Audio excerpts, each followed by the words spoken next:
नमस्कार, संध्या फूड पॉईंटमध्ये आपल्या सर्वांचं स्वागत आहे। आज आपण बनवणार आहोत मऊ खुसखुशीत जिभेवर विरघळणारी शंकरपाळी। शंकरपाळी बनवण्यासाठी लागणारे साहित्य आहे 4 वाट्या मैदा। हा मैदा मी चाळून घेतलेला आहे।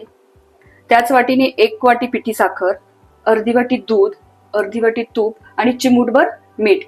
यासाठी पहिल्यांदा आपण चिमूटभर मीठ ह्या पिठामध्ये मिक्स करायचं। एकदम एकच चिमट टाकायचे।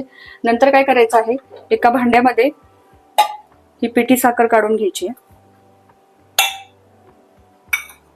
त्यामध्ये हे दूध मिक्स करायचं आहे।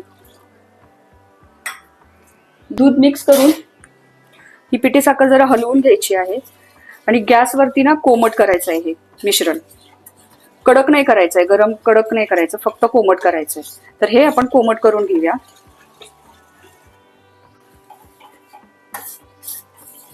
हे आता आपण भांडं ठेवून गरम करायला घेतलेलं आहे।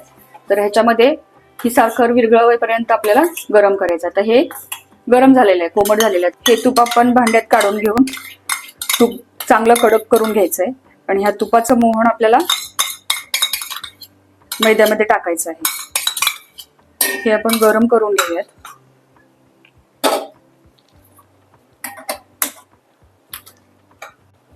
आता हे कडकडीत तुपाचं मोहन आपण मैद्यामध्ये टाकूया। हे बघा मैदा कसा फसफसतोय।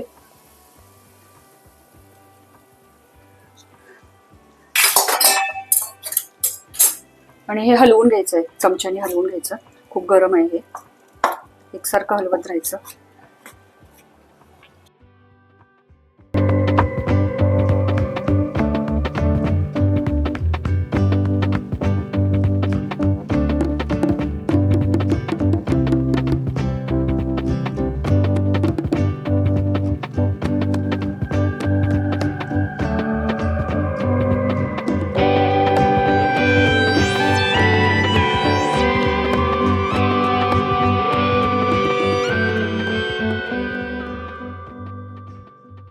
आता अर्धा तास झालेला आहे, आपलं पीठ भिजून झालेलं आहे। तर हे पीठ खूप घट्ट झालंय। तर आपण काय करूया, त्याला मिक्सरच्या भांड्यामध्ये काढून थोडंसं फिरवून घेऊयात। कोमट दूध करून 1 चमचा दूध टाकून प्रत्येकाला ना मिक्सरमध्ये फिरवून घेऊया आणि मग मळून त्याच्या शंकरपाळ्या करून घेऊयात। मिक्सरच्या भांड्यामध्ये मी पीठ काढून घेतलेलं आहे, 1 गोळा काढून घेतलेला आहे याच्यामध्ये आणि 1 चमचा दूध टाकलेलं आहे आणि ह्याला एकदाच ग्राइंड करायचं आणि मग काढून घ्यायचं। आता हे ग्राइंड केलेलं पीठ आहे ना, ते मी परत भांड्यात ह्या काढते आणि मळून घेते।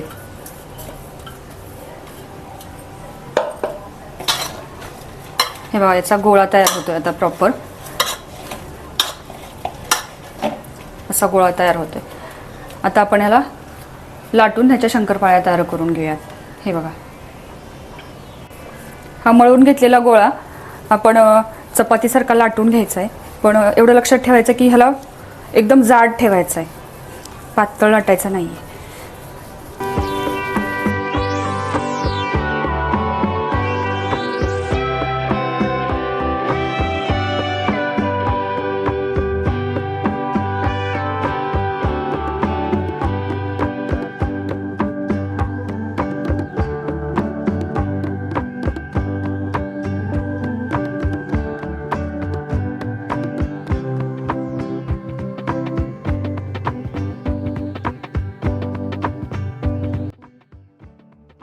अशा प्रकारे मी ह्या साईजमध्ये कट करून घेतलेले, तर आपण काढून घेऊयात आणि बाकीचे राहिलेले गोळे पण अशाच करून घेऊयात।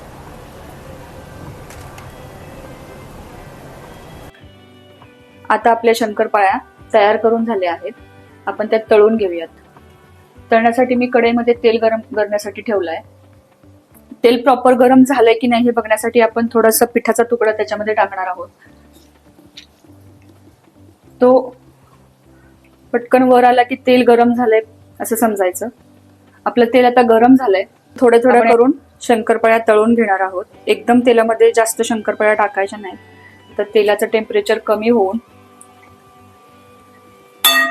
शंकरपाळ्या त्यामध्येच विरघळतात।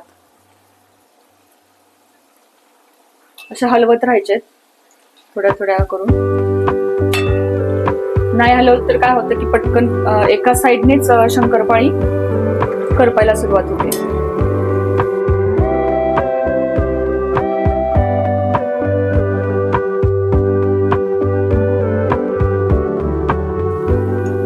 तीन ते 4 मिनिटं झालेली आहेत. आपल्या शंकरपाळ्या भाजून झालेल्या आहेत. आपण त्या काढून घेऊयात भांड्यामध्ये आणि अशीच दुसरी बॅच पण तळून घेऊयात. तळताना फक्त लक्षात ठेवायचं की तेल प्रॉपर गरम असलं पाहिजे.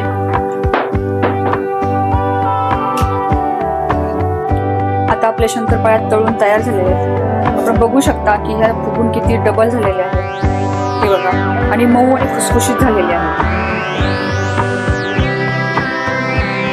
अशा प्रकारे आपल्या शंकरपाळ्या तयार झाल्या.